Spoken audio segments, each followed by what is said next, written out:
Vamos abrir nossas Bíblias, carta do apóstolo Paulo, segundo aos Coríntios 7, versículo 1. Tendo, pois, ó amados, tais promessas, purifiquemo-nos de toda a impureza, tanto da carne como do espírito, aperfeiçoando a nossa santidade no temor de Deus. Acolhei-nos em vosso coração, a ninguém tratamos com injustiça, e a ninguém corrompemos, a ninguém exploramos. Não falo para vos condenar, porque já vos tenho dito que estáis em nossos corações, para junto morrermos e vivermos. Muito grande é a minha franqueza para convosco, e muito me glorio por vossa causa. Sinto-me grandemente confortado e transbordante de júbilo em toda a nossa tribulação. Porque chegando nós à Macedônia, nenhum alívio tivemos, pelo contrário, em tudo fomos atribulados, lutas por fora, temores por dentro. Porém, Deus, que conforta os abatidos, nos consolou com a chegada de Tito, e não somente com a sua chegada, mas também pelo conforto que recebeu de vós, referindo-nos à vossa saudade, o vosso pranto, o vosso zelo por mim, aumentando assim o meu regozijo, porquanto, ainda que vos tenho contristado com a carta, não me arrependo, embora já me tenha arrependido. Vejo que aquela carta vos contristou por breve tempo. Agora me alegro, não porque fostes contristados, mas porque fostes contristados para o arrependimento, pois fostes contristados segundo Deus, para que de nossa parte nenhum dano sofreis. Porque a tristeza segundo Deus produz arrependimento para a salvação, e que a ninguém traz pesar, mas a tristeza do mundo produz a morte. Porque quanto cuidado não produziu isso mesmo em vós, que segundo Deus fosse contristados, que defesa ou que apologia, que indignação, que temor, que saudades, que zelo, que juízo, que vingança, que vindita, em tudo destes prova de estardes inocentes nesse assunto. O apóstolo Paulo, escrevendo essa carta aos amados irmãos da igreja, mostrou todo o seu amor e sua fidelidade para com eles. Nós temos que aprender uma coisa, meus irmãos, que fidelidade é diferente de lealdade. Deus não quer pessoa leal, porque lealdade, ela não se consiste a um ser imutável como Deus. A palavra de Deus faz nós olharmos para o absoluto, para aquele ponto de referência que não muda. Então, a lealdade você pode ter com aqueles do relativismo, aqueles que a palavra de Deus chega neles e de repente de repente não é, talvez uma possibilidade, mas quando você trata com Deus, você trata com fidelidade, porque Deus ele é fiel e ele entende de fidelidade. E lealdade, uma quadrilha de bandidos e corruptos pode ter. Você pode formar uma quadrilha e eles terem um pacto de lealdade, mas nunca de fidelidade. Porque se eles fossem fiéis mesmo uns aos outros, antes de cometer o crime, eles estariam dentro da delegacia, um entregando o outro. Mas como é um pacto de lealdade, então eu posso me tornar leal ou não. E quando nós falamos de fidelidade, Nós não estamos falando de relativismo, mas sim do absoluto. Então aí não implica nenhuma questão de lealdade. E aí você encontra aquela pessoa que ele chega em você, ele conta uma história da sua vida, e ele põe Deus no meio, que Deus não tem nada a ver com isso. Aí ele fala, pelo amor de Deus, aí ele já coloca o amor de Deus na história. E aí ele te chama para um pacto de lealdade.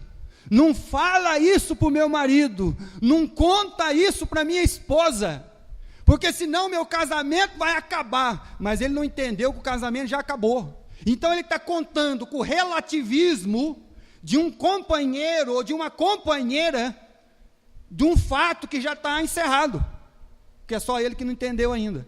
Porque para essa pessoa, se fosse fiel, ele já sairia dali, ia lá para, fulano, beltrano, assim, assado. O ministério profético, ele foi confundido com o passar do tempo. As pessoas acham que profeta é um adivinho, que profeta é aquele que adivinha o futuro. Então, com o passar do tempo, o ministério profético da palavra de Deus, ele foi perdendo, então, ali o seu verdadeiro intuito, o verdadeiro propósito dele. Porque quando Deus falava com o profeta, Deus não estava falando do futuro, Deus estava falando de um fato já consumado na mente de Deus, que faz parte já lá do passado, mas que ainda não é do tempo do profeta. Mas na mente de Deus, aquilo no projeto eterno, aquilo já é um fato consumado. Então o profeta, ele não adivinha o futuro, ele só transmite a mensagem que é de Deus, do plano eterno, como Deus vai tratar todas as coisas. Isso é fidelidade. O ministério profético, ele é embasado sobre uma fidelidade da mensagem de Deus ao homem e a fidelidade em transmiti-la ao povo. Então o profeta não é para adivinhar futuro. E o profeta, dentro do seu ministério profético, ele trazia sempre, meus irmãos, uma denúncia. Ele trazia uma denúncia ao povo, contra um reinado, contra uma nação. O ministério profético se embasou em uma verdade de Deus absoluta e sempre é uma denúncia. Então Paulo um dia escreveu para esses irmãos aqui. E o que ele escreveu para eles não foi para os tornar felizes, porque a igreja não é lugar de você ficar feliz. Igreja é para você sair daqui triste, entristecido e não feliz. Se você quiser vai ser feliz, vai para a festa, vai pular a noite inteira, aí você vai sair de lá cansado, você liberou toda a endorfina, toda a adrenalina. Igreja é para sair daqui triste, entristecido segundo Deus, porque tem uma denúncia contra nós. E esses irmãos ficaram muito tristes com o apóstolo Paulo, porque o Paulo tratou de um assunto com eles, que era necessário ser tratado. Paulo, então, dentro do seu ministério profético, escreveu uma carta para eles, cobrando toda a ação necessária para a vida deles. E aí Paulo diz, olha, eu sei que vocês ficaram tristes, eu também fiquei. O grande problema das nossas vidas é que nós queremos ser felizes todo o tempo. Você sabe por que nós temos problema? Porque nós queremos ser felizes a todo tempo. E você sabe qual que é o nosso mal? O nosso mal é não saber tratar com as tristezas. Porque são as tristezas que nos aperfeiçoam. Porque não tem uma receita para você ficar feliz. Porque quando está tudo bem na sua vida, então você está feliz. Mas quando você está entristecido, e essa tristeza é segundo Deus, Então isso vai trabalhar e operar na sua vida para os benefícios que você nunca imaginou, porque você sempre pensa que quando você está sorrindo e está tudo bem, é que tudo bem vai ficar lá na sua vida. Mas a tristeza, segundo Deus, gera em nós um arrependimento, porque tem uma denúncia contra nós. Deus não quer pessoa leal, porque lealdade até uma quadrilha tem. Deus quer pessoa fiel. E se nós não aprendemos a lidar com as tristezas, porque são elas que, segundo Deus, vão trabalhar em nós os nossos melhores sentimentos. O grande mal da humanidade é buscar uma felicidade plena, mas eles não estão prontos para enfrentar as tristezas. Abra a sua Bíblia em 2 Reis, capítulo 21. O ministério profético, então, ele vinha, 2 Reis, capítulo 21, ele vinha com uma denúncia. Pensa você que os reis, olha, hoje as pessoas correm atrás do profeta, certo? Paga para o profeta fazer a adivinhação do futuro da vida deles, vão nas grandes concentrações de fé, porque lá tem um profeta. Ah, é? Porque no Antigo Testamento, o pessoal queria matar os profetas. Por quê? Porque eles tinham uma denúncia contra o povo. Certo? E hoje, os profetas são amados das pessoas. Por quê? Porque eles querem profecias que agradam o seu ser, o seu eu e o seu ego. Enquanto o profeta genuíno, verdadeiro das Escrituras, ele vinha com uma profecia de Deus, que era uma denúncia contra uma nação, contra um povo, contra a vida. Então, por isso que Deus não precisa de gente leal, porque leal, os corruptos são um com o outro. Todo mundo rouba, e no final ninguém roubou. Eles são leais, irmãos. Eles têm um pacto de lealdade, não de fidelidade. Porque eles não podem ser fiel.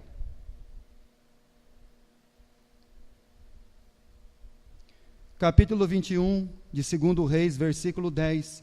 Então o Senhor falou por intermédio dos profetas, os seus servos, dizendo: visto que Manassés, rei de Judá, cometeu estas abominações, fazendo pior do que quanto fizeram os amorreus antes dele, e também a Judá fez pecar com os ídolos dele. Assim diz o Senhor Deus de Israel: eis que hei de trazer tais males sobre Jerusalém e Judá, que todo o que os ouvir lhes tinirão ambos os ouvidos. Estenderei sobre Jerusalém o cordel de Samaria e o prumo da casa de Acabe. Eliminarei Jerusalém como quem elimina a sujeira de um prato, elimina e o emboca. Abandonarei o osso da minha herança, entregá-lo-ei na mão de seus inimigos. Servirá de presa e despojo para todos os seus inimigos. Porquanto fizeram que era mal perante mim, e me provocaram a ira, desde os dias em que seus pais saíram do Egito até o dia de hoje. Além disso, Manassés derramou muitíssimo sangue inocente, até encher Jerusalém de um lado a outro extremo, afora o seu pecado, com o que fez pecar a Judá, praticando o que era mal perante o Senhor. Então o ministério profético, irmãos, ele vinha com uma mensagem, e ele vinha com uma mensagem, com uma denúncia contra nós. Esse Manassés é o filho do Ezequias, aquele rei que estava sobre a muralha, que recebeu a carta de Senaqueribe, que entrou lá no templo e orou, e Deus então eliminou, através de um anjo, 180.000 soldados naquela noite. Mas esse mesmo homem, é um homem que não aceitou no dia da sua morte, e Deus deu mais 15 anos de vida para ele, e ele então se orgulhou dentro do seu coração, e nesse período ele teve um filho chamado Manassés. E esse homem reinou por 55 anos, cometendo todo tipo de atrocidade. Quando você lê na Bíblia sobre Manassés, ele queimou os seus próprios filhos no Vale do Rinom. Os próprios filhos dele foram mortos por ele mesmo. Mas Deus tinha uma denúncia através dos seus profetas. Eu vou fazer isso com a casa de Israel. Eu vou transformar Jerusalém e vou deixar ela nas mãos dos inimigos. A Jerusalém que hoje existe, essa Jerusalém terrena, ela é chamada na Bíblia de Babilônia, porque ela já se contaminou, ela se transformou numa meretriz, que vende o seu corpo por causa do serviço, e Deus tem uma denúncia contra a nossa vida. Por isso que os irmãos de Corinto ficaram tudo triste. E que bom, meus irmãos, eu quero que desde atrás do púlpito até lá o último, lá no fundo, a gente saia todo mundo triste aqui hoje. Que bom que vai ser isso. Você nem sabe quanto bom vai ser para a sua vida. Qual foi o fim de Manassés? Segundo Crônicas, capítulo 33. A tristeza segundo Deus. E o que ia fazer, meus irmãos, um homem como esse, que matou seus próprios filhos, fez todo o Israel pecar contra Deus, por 55 anos, os profetas pregaram contra ele e trouxeram a palavra de denúncia contra a sua vida. Capítulo 33 de 2 as Crônicas, versículo 10. Falou o Senhor a Manassés e ao seu povo, porém não deram ouvidos. 11. Pelo que o Senhor trouxe sobre eles os principais do exército do rei da Síria, os quais prenderam Manassés com ganchos, amarraram-no com cadeias e o levaram à Babilônia. Ele, angustiado, suplicou deveras ao Senhor seu Deus, e muito se humilhou perante Deus de seus pais, e fez-lhe oração, e Deus se tornou favorável para com ele, e atendeu-lhe a súplica, e o fez voltar para Jerusalém e ao seu reino. E então reconheceu Manassés que o Senhor era Deus.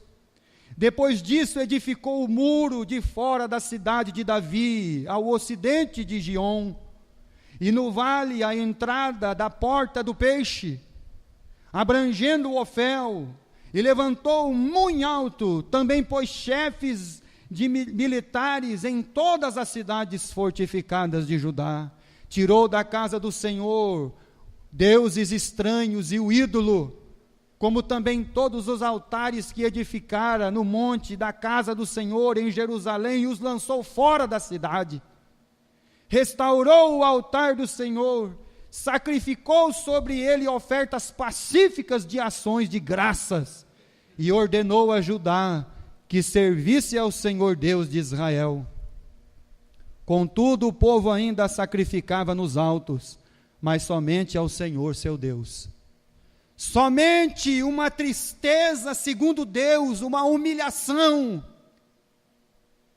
Há muitas vidas, meus irmãos, que vão ser necessário chegar mesmo no fundo do poço, ser arrastado pelo nariz, ser colocado a humilhação posta, ser colocado às últimas consequências, para que essa alma entenda, e ele seja contristado dentro do seu coração, uma tristeza que segundo Deus vai gerar nele um arrependimento.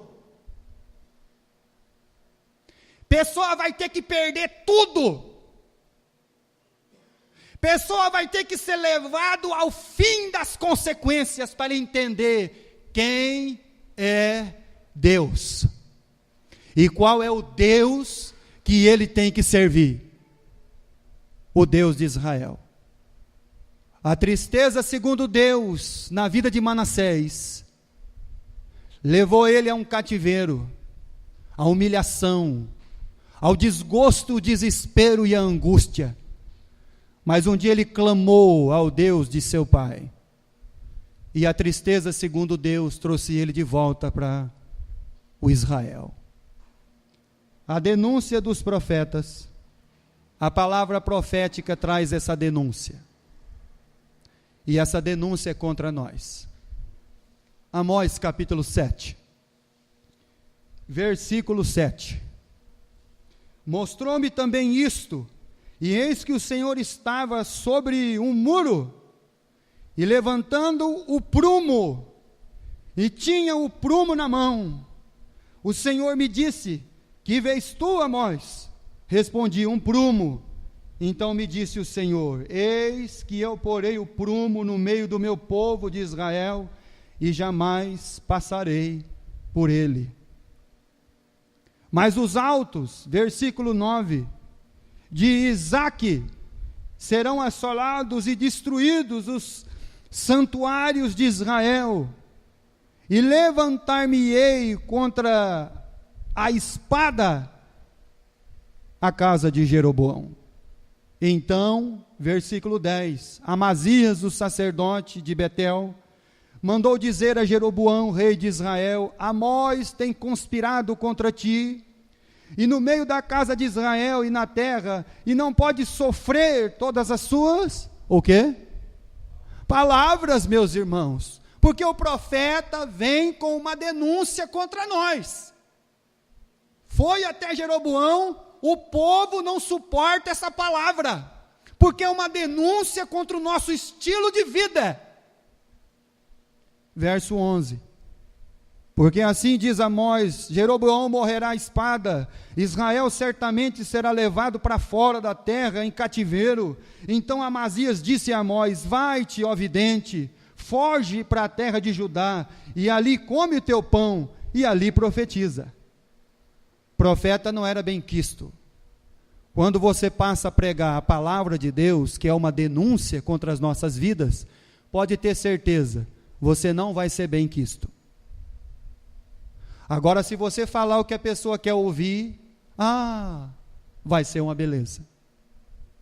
Eles vão amar você. Mas o profeta aqui, ele traz uma denúncia. E o interessante, meus irmãos, é que ele traz uma figura de um prumo. O prumo é leal ou fiel? Fiel. Quando ele chega na parede,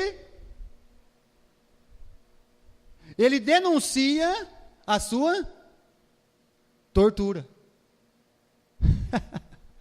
O prumo, ele é fiel à parede. Ele não é fiel ele é fiel para. Ele chega na parede e ele denuncia que ela está torta. Então, por isso que Deus vai colocar o prumo no meio do seu povo. E o prumo, ele é fiel. Ele não vai esconder nada. Você coloca o prumo aí, ele te denuncia. Ele mostra que você e a sua vida estão fora da vontade de Deus. Então tem uma denúncia contra nós. E Deus tem um prumo, e o prumo é fiel. O prumo, ele não vai se adequar à sua tortura. O prumo vai denunciar que você e a sua vida estão fora da vontade de Deus. Então isso é uma denúncia.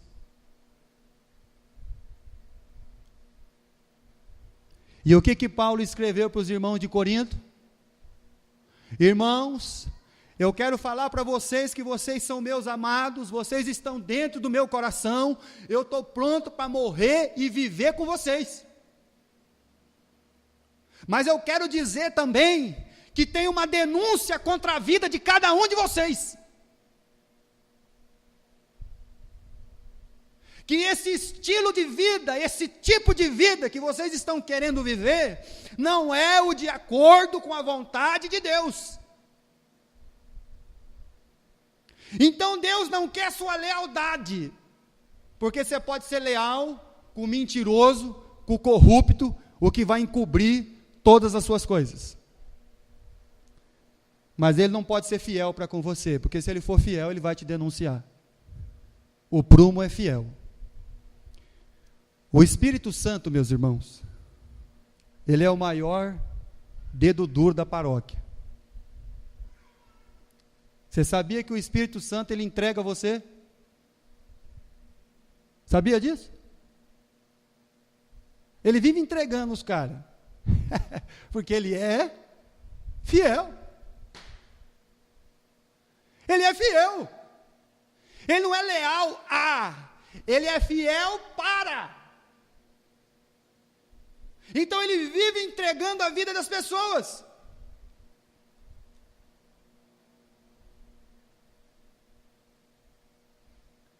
Evangelho de João, capítulo 16. E o Paulo então escreveu a cartinha lá para os irmãos, e os irmãos lá ficaram todos tristes, por causa das questões que eles não estavam sabendo lidar com elas. E Paulo diz: irmãos, essa tristeza é uma coisa maravilhosa, porque é uma tristeza segundo Deus, porque eu achei que vocês nunca mais iam querer me ver, eu achei que vocês nunca mais iam querer falar comigo, mas a tristeza que operou em vocês foi segundo Deus. Que bom, meus irmãos. Evangelho de João, capítulo 16, do versículo 8 ao versículo 13.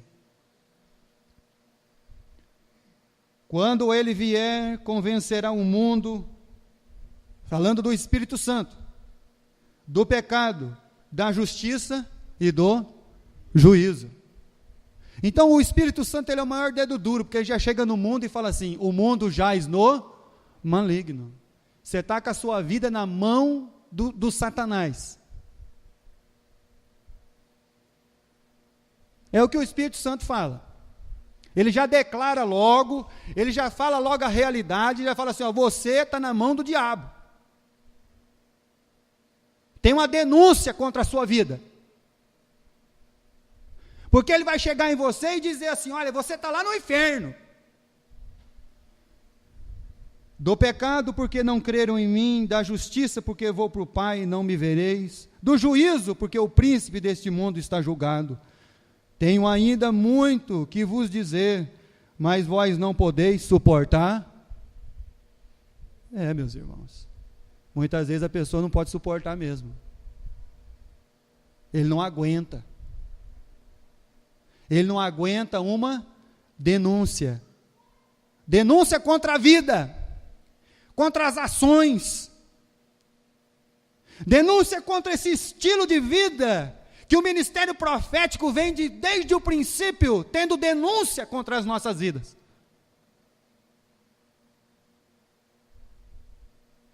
E aí Deus vai operar em nós uma tristeza. Ah, pastor, mas eu não quero ficar triste. Ai, que bom se você ficasse triste. Que bom. Você ia chorar diante de Deus, se arrepender dos seus pecados. Se nós ficássemos tristes segundo Deus, nós chegaríamos no irmãozinho que nós temos um problema com ele, e falar: irmão, olha, você pecou contra mim, eu pequei contra você, vamos resolver essa questão aqui, porque nós não temos lugar para isso, e vamos resolver a nossa tristeza segundo Deus. Pronto. Resolvida a questão. Acabou. O Espírito de Deus, ele entrega mesmo a nossa vida. Ele nos denuncia. Jesus disse e ensinou que uma árvore é denunciada pelos seus frutos. O apóstolo Paulo, escrevendo à igreja de Corinto, na primeira carta, ele diz que uma mulher, ela era denunciada pelas suas vestes. O apóstolo Paulo escreveu e disse que os falsos profetas seriam, denunciados pelo que eles mais amam, o mundo.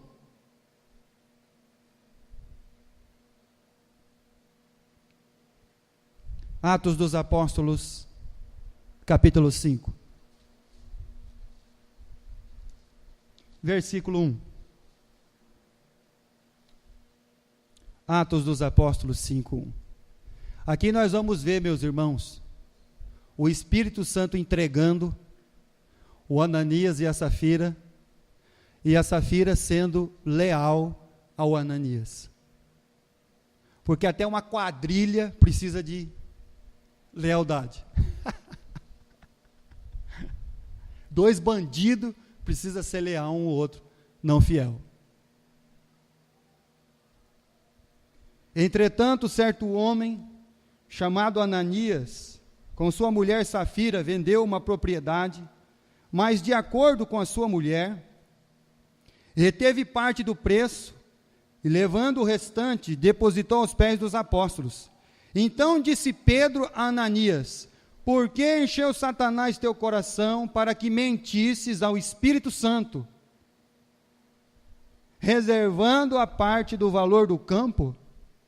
Quem que entregou o Ananias para o Pedro? O Espírito Santo. Né? Aí você chega lá no camarada, na irmãzinha, no irmãozinho, né? E aí, fulano? Como é que você está? Estou bem. Ah, é?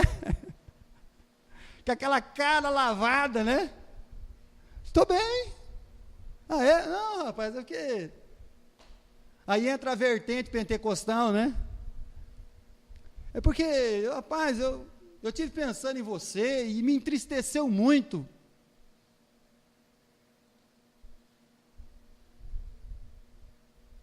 Eu tive olha, você está fazendo tanta falta aqui que eu tive uns sonhos com você, mas você estava num lugar terrível, numas companhias terrível. Não, está tudo bem.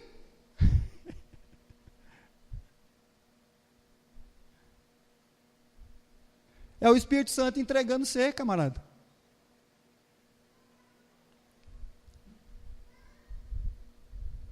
E aí, quem que entregou o Ananias para o Pedro? O Espírito. Versículo 4. Conservando porventura, não seria teu, vendido, não estaria em teu poder? Como, pois, assentaste no teu coração esse desígnio? Não mentistes para homens, mas a Deus. Então, quando é que você mente? Você mente para quem? O pastor da igreja? Não, irmão. Tem uma denúncia contra você aí. Você mente para Deus. Está mentindo para mim? Ouvindo essas palavras, Ananias caiu, expirou, sobrevindo grande temor a todos os ouvintes. Levantando-se os moços, cobriram-lhe o corpo, levando-o, sepultaram. Quase 3 horas depois entrou a mulher de Ananias, não sabendo o que ocorrera. Então Pedro, dirigindo-se a ela, perguntou-lhe, dize-me, vendeste, portanto, aquela terra? E ela respondeu, sim, portanto. O que é isso aqui, irmãos? Lealdade. É uma lealdade com o bandido, ou seja, a mulher e o marido formam uma quadrilha e eles têm uma lealdade. Porque se a Safira fosse fiel, ela chegava no Pedro e falou, não, Pedro, é mentira. É mentira, Pedro. Não foi por esse tanto, não. Ele mentiu para o senhor. Ah, é? Ele mentiu? Ah. Mas como ela é leal ao Ananias, que já está morto, e a quadrilha só precisa de lealdade e não de fidelidade, então ela fala, portanto, é isso aí mesmo. Oi, como é que o senhor sabe?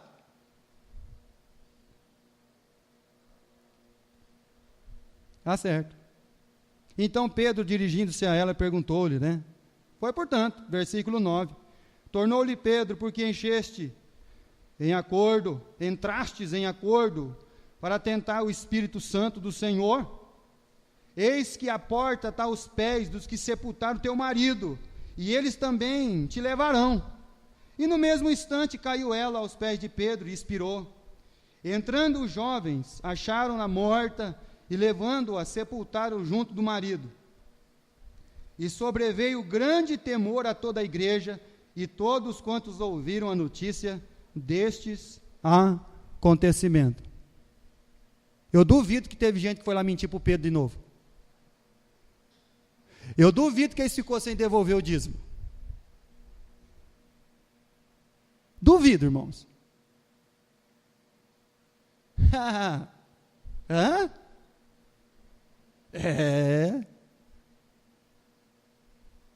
Aumentou a arrecadação de uma maneira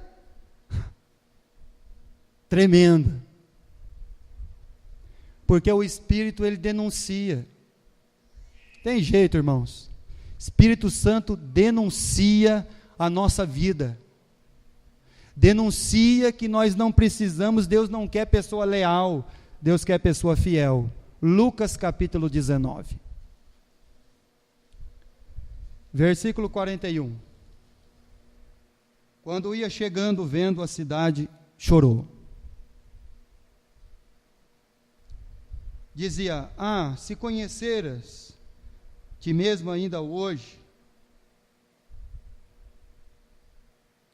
o que é devido à paz, mas isso está agora oculto aos teus olhos. Pois sobre ti virão, em que teus inimigos te cercarão de trincheiras por todos os lados, e apertarão o cerco, e te arrasarão os teus filhos dentro de ti, e não deixarão em ti pedra sobre pedra, porque não reconheceste a oportunidade da tua visitação. Jesus tem uma denúncia contra Jerusalém. Uma denúncia. Era para eles ficar todo entristecido. Porque vocês me viram, me ouviram, e nem ao menos entristeceste a vossa alma. Vocês não tiveram uma tristeza segundo Deus, mas uma tristeza segundo o mundo, que gera a morte. Jesus denunciou Jerusalém, a sua falsa religiosidade, o seu comércio, a dureza do seu coração, as suas impenitências. Jesus denunciou eles. Então, meus amados irmãos e irmãs, tem uma denúncia contra nós. Mas Paulo diz a Timóteo que Deus permanece fiel, sendo nós infiéis. Porque Deus, ele não é leal a nós, irmãos. Deus, ele não tem pacto de lealdade com nós. Deus, ele não é fiel a, ele é fiel para. Porque se ele fosse fiel a, então Deus se corromperia com os nossos pecados e as nossas transgressões. Ele seria cúmplice das nossas coisas erradas. Mas como ele é fiel para, ele é o prumo que denuncia a parede. Então por isso que ele se mantém fiel. E Deus é fiel mesmo. 1 João capítulo 1. O sacerdote falou para o Jeroboão: as palavras lá do Amós é muito dura. O povo não aguenta ouvir. Manda ele embora. Interessante que hoje as pessoas correm atrás de profeta. Que coisa, né, irmãos, quando você lê a Bíblia, né? Aí você descobre que é tudo ao contrário. Capítulo 1 de 1 João, verso 9. Deus, ele é fiel. Se confessarmos os nossos pecados, ele é fiel e justo para nos perdoar os pecados e nos purificar de toda injustiça. A tristeza que segundo Deus opera em nós, Deus é fiel E se confessarmos arrependidos dos nossos pecados, Ele é fiel e justo para nos perdoar. Porque a tristeza, segundo Deus, gera em nós um arrependimento para a salvação. Salvação da sua alma, salvação da sua família, salvação dos seus filhos. Não viva um estilo de vida que entregue os seus filhos a este mundo terrível. Ele é fiel e justo.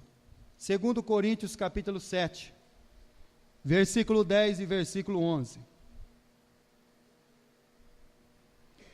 Porque Deus,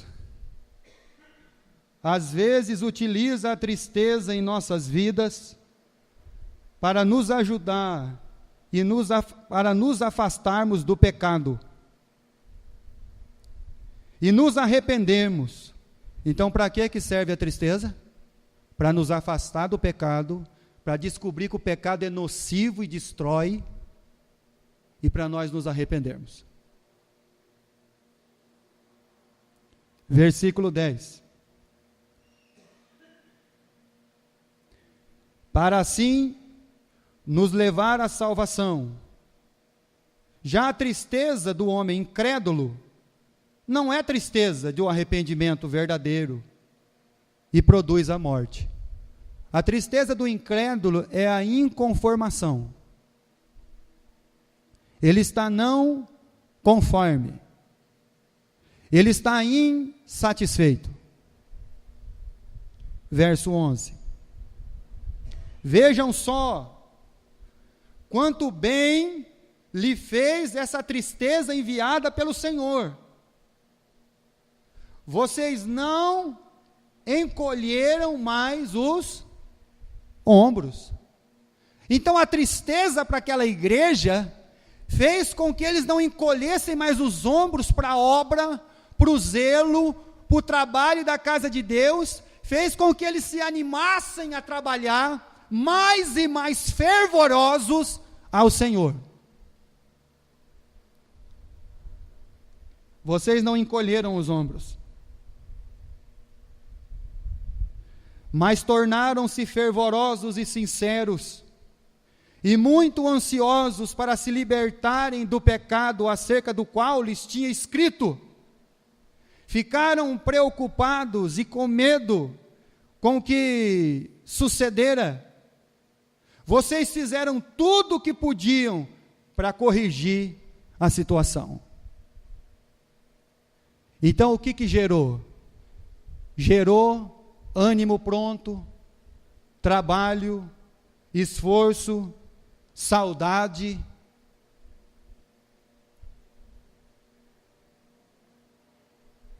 Então o que a tristeza, segundo Deus, opera em nós, meus irmãos? Todas essas coisas boas. Porque nós temos que aprender a lidar com as tristezas da nossa vida. Você não vai ser feliz sempre. O problema das nossas tristezas é que a maioria das vezes os nossos desejos, as nossas expectativas estão no mundo e em pessoas. Quando as nossas expectativas deviam estar em Deus. E a tristeza, segundo Deus, ela opera tudo isso na nossa vida. Um arrependimento, um tratamento do pecado, um esforço maior na obra de Deus, uma dedicação muito maior à casa de Deus.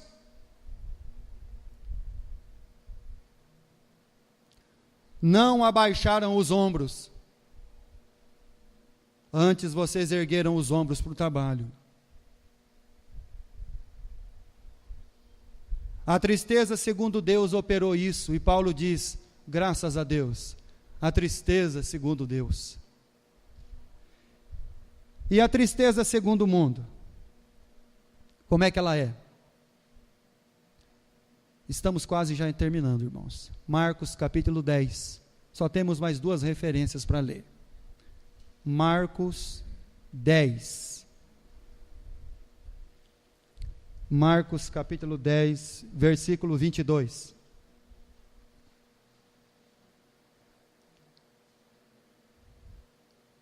Falando daquele jovem que chegou em Jesus, dizendo que queria saber sobre a vida eterna, e também que conhecia a lei, os mandamentos, que guardava. Mas quando Jesus então trabalhou nele na tristeza, o que ele fez? Verso 22. Ele, porém, contrariado, mas ele não tem uma tristeza segundo Deus, ele está contrariado. Você está contrariado? Insatisfeito? Descontente? Então isso não é segundo Deus. Porque a tristeza segundo Deus, ela opera na gente um arrependimento, que vai mudar nossa vida, nossa família, nossos filhos, nosso viver, nosso andar. Que a denúncia foi aceita, e que ela tinha toda a base confirmada de certeza.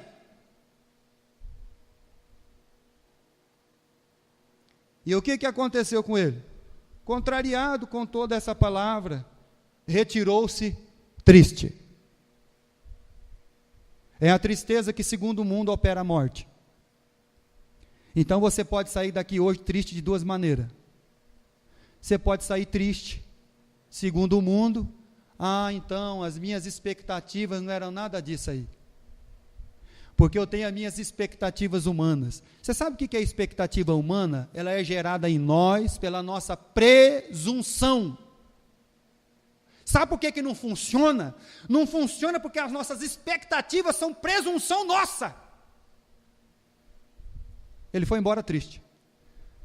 Salmo 101, para encerrar. Versículo 6. Os meus olhos procurarão os fiéis da terra.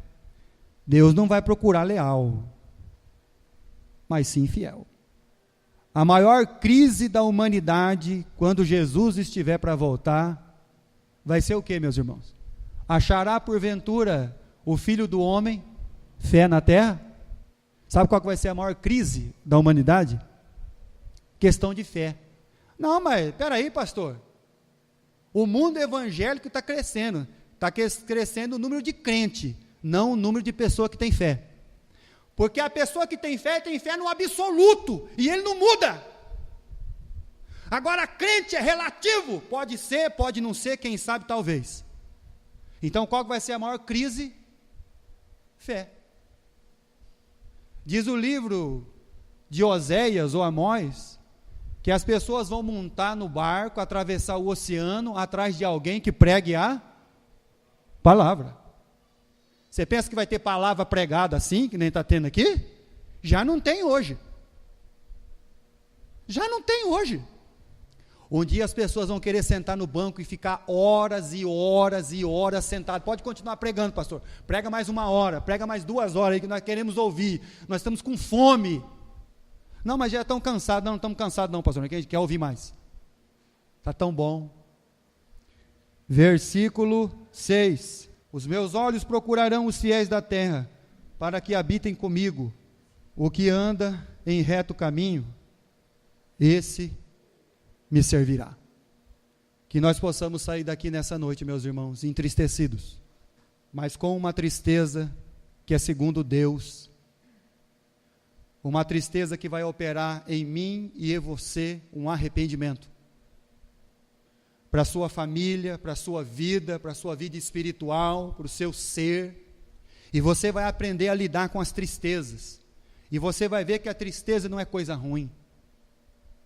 Não, quem falou que é?